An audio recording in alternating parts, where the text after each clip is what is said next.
Jika saya mengecilkan orang-orang di sekitar saya, membicarakan semua kelemahan mereka, membandingkannya dengan apa yang saya lakukan, saya tidak tahu apa-apa tentang kasih Kalvari. Kau hadir di sini, ku rasakan kuasa yang tak terbatas. Shalom teman-teman, apa kabarnya? Puji Tuhan kita bertemu lagi lewat online. Hari ini saya ingin bahas karakter versus karisma bagian yang ketiga. Kita sudah bahas 2 minggu yang lalu dan minggu kemarin bagian 1 dan 2. Teman-teman kalau belum pernah lihat, silakan cek untuk bagian 1 dan 2. Hari ini kita bahas karakter versus karisma yang ketiga. Jadi teman-teman, apa sih itu karisma? Karisma itu bahasa Yunani dari karunia. Banyak orang itu ngejar karisma, sesuatu yang wow ya. Tapi seringkali nggak ngejar karakter. Artinya punya gaya hidup yang benar, punya karakter-karakter ilahi, punya sifat-sifat yang benar. Nah, kalau karisma atau karunia itu seperti daun ya. Tapi kalau karakter itu seperti buah. Kalau ada pohon yang cuma ada daun, nggak ada buah, maka pohon itu ditebang.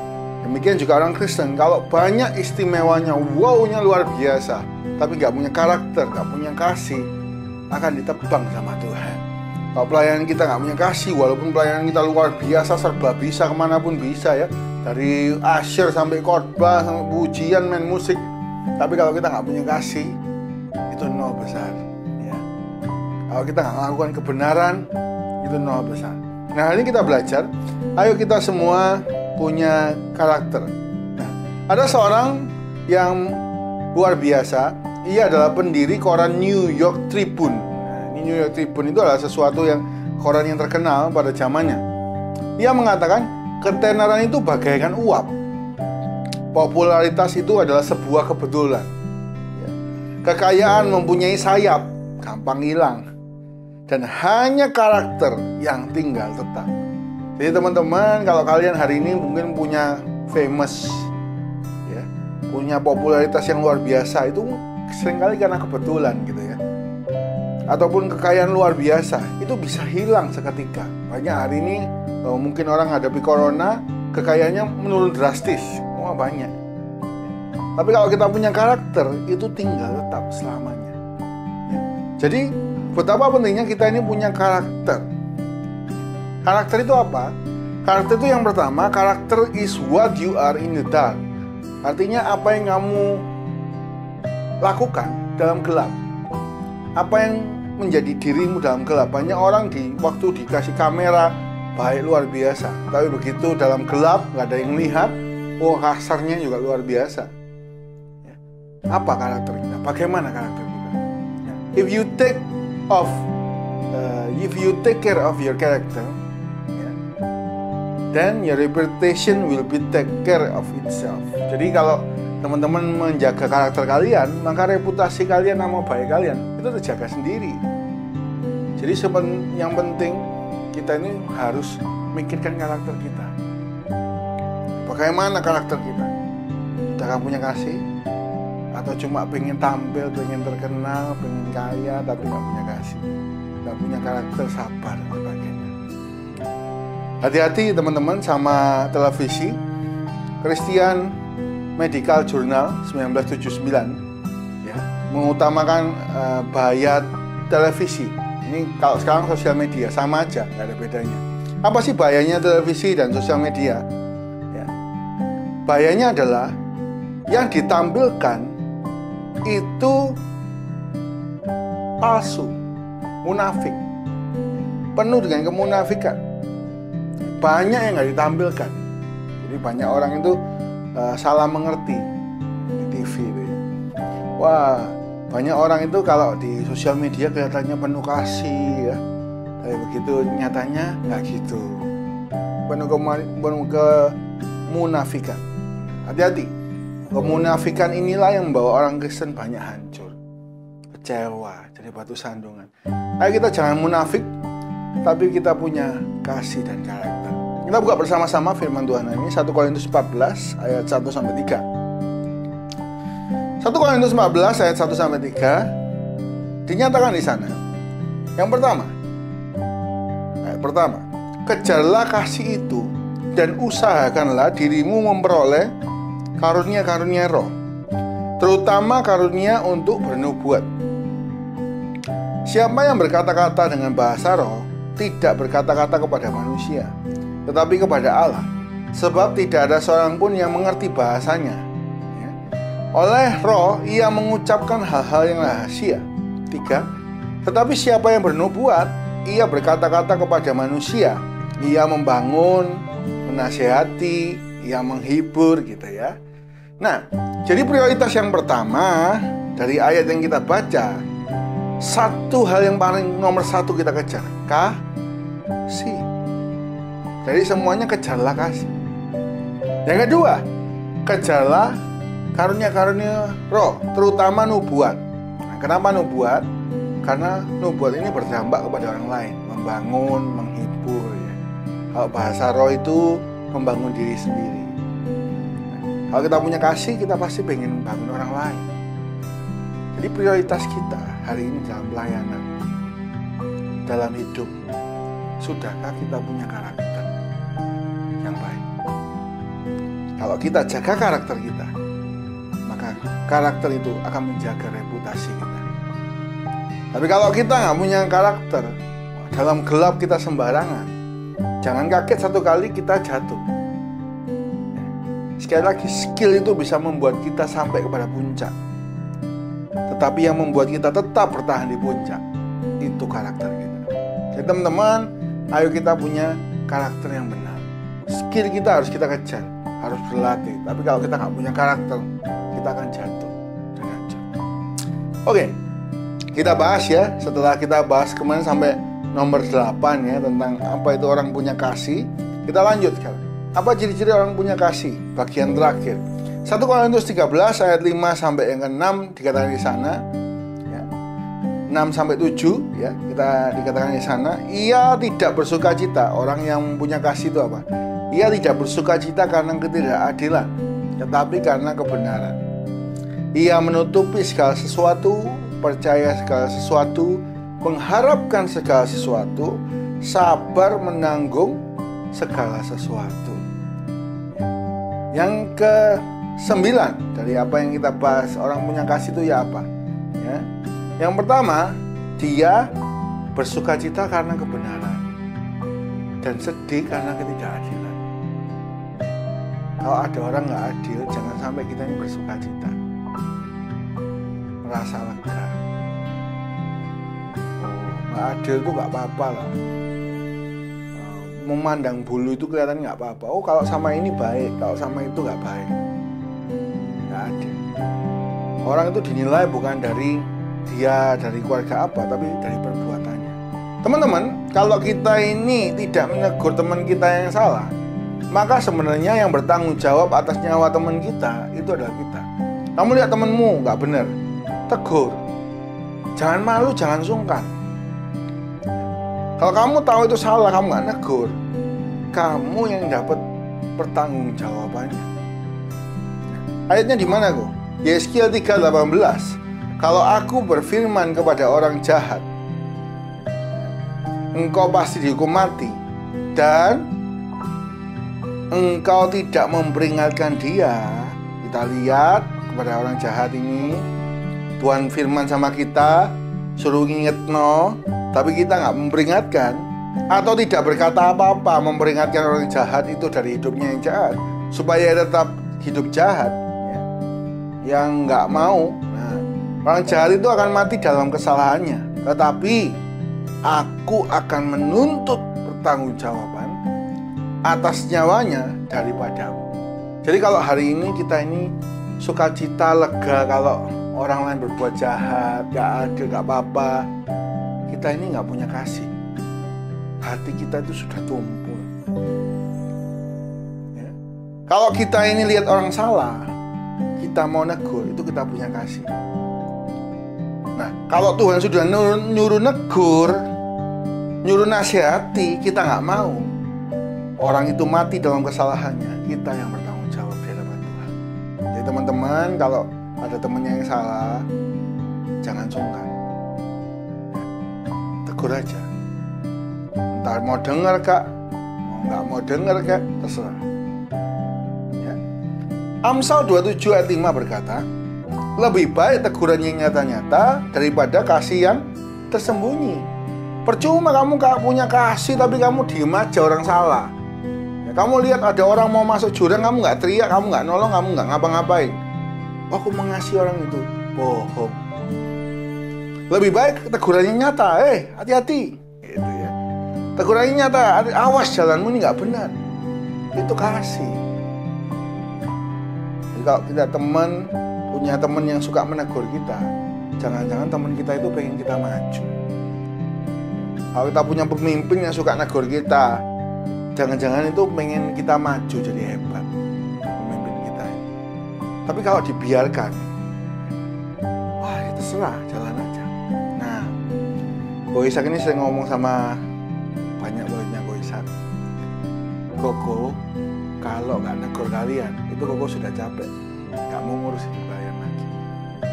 Selama aku mengasihi kalian, tak tegur. Tapi wis angel omongannya, ya terserah lah. Kamu mau dosa kek, mau tatoan kek, mau minum-minum lah, terserah, tanggung sendiri akibatnya. Tapi selama Koko berusaha negur, berarti Koko punya kasih untuk kalian. Koko akan selalu berusaha punya kasih untuk teman-teman semua. Lebih baik tegurannya yang nyata daripada kasih yang tersembunyi. Ya, kalau ada sesuatu, ayo ngomong. Kok bisa kok gini, kenapa? Kok keputusannya kok gini, kenapa? Lebih baik tanya. Kalau kamu ngerasain di belakang, kamu gak punya kasih. Iya. Oke, kau catat di sini. Poin yang kedua hari ini ya, atau yang nomor 9. Kasih itu menutupi kesalahan atau tidak bocor mulut. Jadi kalau udah tahu salah, jangan diceritakan kepada orang-orang. Tadi kan ya, yang pertama menegur orang itu langsung. Yang kedua, jangan diceritakan kemana-mana. Oh, orang itu loh salah. Yang kedua, menutupi segala sesuatu. Banyak orang tua suka cerita kelemahan anaknya sama orang lain. Kalian mungkin ngalami ya. Diceritakan sama temennya mama, temennya papa. Anakku adik nomor 2 itu gak apik. Gini, gitu. Gak kayak Cece nih. Gak kayak Koko, gak kayak kakaknya. Atau ceritakan semua kelemahan orang tua dan sebagainya. Hati-hati.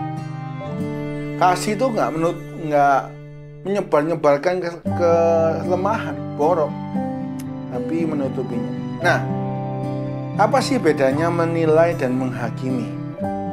Nah, ini banyak ngomong tentang menghakimi di sosial media, ngomong jangan menghakimi, gitu ya. Apa bedanya menilai dan menghakimi? Menilai itu kita melihat kelemahan orang dan memberitahu pada orang itu, ya, orang yang berhubungan itu, untuk memperbaiki. Itu menilai. Contoh ya, kalau kita sebagai guru di sekolah, kalian ujian, terus nilai kalian jelek, itu kita menilai, oh kamu belajarnya kurang baik. Kita ngomong sama anak itu. Kalau menghakimi gimana? Nah, banyak guru juga kurang bijak ya. Kalau menghakimi gimana? Kalau menghakimi gini, membicarakan kelemahan atau kesalahan orang kepada orang yang tidak bersangkutan, agar orang tersebut ya, dibicarakan, bahkan semua orang tahu kelemahannya. Itu namanya menghakimi. Itu namanya menghakimi. Jadi kalau guru udah tahu nilainya ini jelek ya, guru yang bijak gak disebutkan di depan kelas. Oh ini lo kurang belajar. Enggak, diajak ngomong, kamu kenapa kok nilainya jelek ya, kamu harus meningkat gitu. Tapi kalau menghakimi, semua orang diberitahu, bahkan orang itu sendiri gak diberitahu. Contoh ya, kalau kau bisa lihat kalian salah, gua tegur kalian, kamu kok gitu, kenapa? Empat mata. Itu menilai, ingin membuat orang itu jadi baik. Tapi kalau kita tahu orang itu salah terus kita ngomong kemana-mana, orang itu nggak pernah kita tegur, nggak pengen orang itu kita kasih untuk jadi lebih baik, kita semburkan semua kelemahannya, kita itu sedang menghakimi. Ya, hati-hati ya teman-teman. Kalau kalian nggak punya kasih sama manusia, yang kelihatan aja kalian nggak bisa mengasihi, ngomong kosong kalau kalian bisa ngomong mengasihi Tuhan. Salah satu hal yang membuat kita itu punya kasih, menutupi kesalahan, mulutnya yang dijaga baik-baik. Ya, mulutnya dijaga baik-baik. Jadi hari ini mari kita menilai dan membangun. Jangan kita ini menghakimi. Ya, kesalahan keluarga kita umbar kemana-mana. Ingat ya, kalau menilai tujuannya membuat orang itu semakin maju. Tapi kalau menghakimi, tujuannya bukan membuat orang itu maju. Ya, nggak bicara sama orang bersangkutan, tapi kemana-mana, ingin menjatuh. Gitu ya. Puisi jika saya mengecilkan orang-orang di sekitar saya, membicarakan semua kelemahan mereka, membandingkannya dengan apa yang saya lakukan, saya tidak tahu apa-apa tentang kasih Kalvari. Kalau hari ini kita suka menghakimi, bicarakan semua kelemahan orang, membesar-besarkan apa yang kita lakukan, kita nggak tahu namanya kasih Kristus di Kalvari. Sesungguhnya kita ini Kristen kanak-kanak yang nggak pernah kenal Tuhan, nggak pernah kasih Tuhan ada dalam hidup kita yang besar. Mungkin kasih kecil ya, kasih kanak-kanak. Ayo kita semakin bertumbuh. Kalau hari ini belum, ayo kita bertumbuh. Yang ketiga, yang pertama tadi, orang punya kasih itu bersukacita karena kebenaran. Ya, nggak suka kalau nggak ada keadilan. Nah, jadi tegur, yang salah ditegur. Yang kedua, kasih itu menutupi, ya, segala sesuatu yang jelek-jelek ditutupi, ya, bukan dibicarakan, bukan dihakimi. Yang ketiga, kita bahas hari ini, kasih itu percaya segala sesuatu. Kata percaya dalam bahasa Yunani itu menggunakan kata pisteuo, P-I-S-T-E-U-O. Artinya apa? Percaya, beriman kepada, mempercayakan. Sekali lagi, mempercayakan. Jadi kalau orang punya kasih, itu kita mempercayakan diri. Kalau kita mengasihi Tuhan, kita mempercayakan diri kita sama Tuhan. Waktu kita pakai buat pelayanan. Bahkan beberapa orang tanya sama Ko Ishak, saya ini mau full time pelayanan. Ya mudah aja jawab, kamu mau mempercayakan hidupmu sama Tuhan kan? Seberapa kita itu mengasihi Tuhan sehingga kita mau mempercayakan hidup kita. Kalau kita mengasihi seseorang, barang mahal umpama HP kita ya, kita berani percayakan. Tapi kalau kita ini nggak mengasihi, ya, kita ini takut kecewa, apalagi nggak kenal. Ya. Jangan sampai dipinjamkan HP-nya hilang. Kalau kita sudah percaya, kita sudah mengenal, kita semakin mengasihi, maka kita berani menaruh sesuatu yang berharga. Pertanyaannya, seberapa dari kita ini percaya sama Tuhan? Ya. Seberapa dari kita berani mempercayakan diri? 50% kah? 70% kah? Kalau kita benar-benar mengasihi, kita bisa percaya 100%. Contohnya mudah. Aku percaya kalian satu kali pasti pengen menikah. Ya. Menikah itu percaya 100%. Kamu janji setia sama satu orang yang kamu baru kenal beberapa tahun. Kamu percayakan hidupmu, masa depanmu, kamu percayakan karirmu, kamu percayakan nanti bangun keluarga. Orang mengasihi itu bisa percaya, bahkan mempercayakan diri. Ya. Karena itu, hari ini pertanyaannya, kita ini berani nggak mempercayakan diri sama Tuhan? Berani nggak kita mempercayakan diri pada orang yang kita kasih? Atau kita ini seringkali nutup diri, nggak percaya siapapun? Jangan-jangan kasih kita lagi tumpul karena sering kecewa, karena trauma. Nggak percaya siapa-siapa. Kalau cewek-cewek ngomong semua laki-laki itu sama, gitu ya. Cowok-cowok karena saking sering dikecewakan, wah aku nggak butuh perempuan, makanya timbul gay, lesbian itu ya. Karena kasih yang murni sudah hilang, nggak berani mempercayakan diri. Sebenarnya tugas anak-anak Tuhan untuk bisa jaga kepercayaan, untuk bisa bertanggung jawab. Aku minta sama teman-teman semua yang mendengar, ayo bisa dipercaya. Bisa dipercaya Tuhan, dikasih tugas pasti dilakukan. Bisa dipercaya pemimpin, orang tua, bahkan teman pasangan hidup. Yang keempat, apa ciri-ciri kasih? Yang keempat adalah mengharapkan segala sesuatu, menaruh harapan. Orang yang punya kasih itu punya pengharapan kepada yang dikasihi. Ayo kita punya harapan. Wah, harapan untuk bisa bersama Tuhan di sorga, ya. Harapan bersama teman-teman kita, orang yang kita kasihi. Dan yang kelima, yang terakhir, ya, gue ulang ya. Yang pertama, kasih itu senang akan yang benar, mau menegur. Dua, menutupi segala sesuatu, tidak bocor mulut. Kalau kalian pengen seseorang itu maju, menilai, oh ini kurang pas, langsung ngomong, kamu ini rasanya lebih baik kalau gini.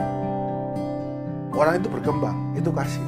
Tapi kalau kamu menghakimi, kamu lihat orang salah, kamu nggak kasih tahu dia, kamu kasih tahu orang-orang di sekitarmu, dia itu loh salah, dia itu loh gini, wah semua kelemahannya kamu kasih tahu ke sekeliling sampai orang menghina dia, itu menghakimi. Yang ketiga, teman-teman, orang mengasihi itu percaya, bahkan mempercayakan diri. Yang keempat, orang itu mengasihi, mengharapkan segala sesuatu, punya harapan, berani berharap. Dan yang kelima, orang yang punya kasih, sabar menanggung segala sesuatu. Ya, sabar. Kata sabar itu dalam bahasa Yunani menggunakan kata hupomeno, ya. H-U-P-O-M-E-N-O, artinya bertahan, tetap bertahan. Orang kalau punya kasih sama Tuhan, gesekan kanan kiri di pelayanan, mau nggak dianggap, tetap bertahan. Kita mau setia sama pekerjaan kita, kita mau setia sama orang tua kita, walaupun dikatai apapun tetap bertahan, apapun musimnya, mau kaya, mau miskin, tetap layanan, tetap punya kasih, tetap sabar. Banyak anak muda sekarang nggak punya kasih, sulit bertahan, tidak setia. Padahal yang Tuhan cari itu kesetiaan. Amsal 20 ayat 6, banyak orang menyebut dirinya baik hati, tapi orang setia siapa yang menemukannya? Berarti ada orang step pertama itu baik. Mungkin kita sudah merasa baik, tapi kita harus meningkat menjadi setia. Saat semua nggak kondusif, saat bukan keinginan kita yang kita hadapi, masihkah kita bisa bertahan? Itu namanya punya kasih. Coba cek dalam hati, sudahkah aku ini senang kalau hidup benar, orang hidup benar? Kalau salah, jatuh, apakah kita senang? Apakah kita ini berani percaya sama Tuhan? Berani percaya kepada seseorang? Itu punya kasih. Apakah kita suka menyembur-nyemburkan kelemahan orang? Itu kita gak punya kasih. Kalau kita bisa menyimpan rahasia, bahkan mendukung orang itu maju, itu kita punya kasih. Apakah kita hari ini berani berharap? Itu orang punya kasih. Dan yang terakhir, apakah kita sabar dan setia? Teman-teman, gue berdoa kalian semua jadi generasi yang berbeda dari dunia. Dunia semakin tidak setia, biar kita semakin setia. Dunia semakin gak punya karakter, gak punya kasih. Kita semakin punya kasih yang sejati. Tuhan Yesus memberkati kita semua. Kau hadir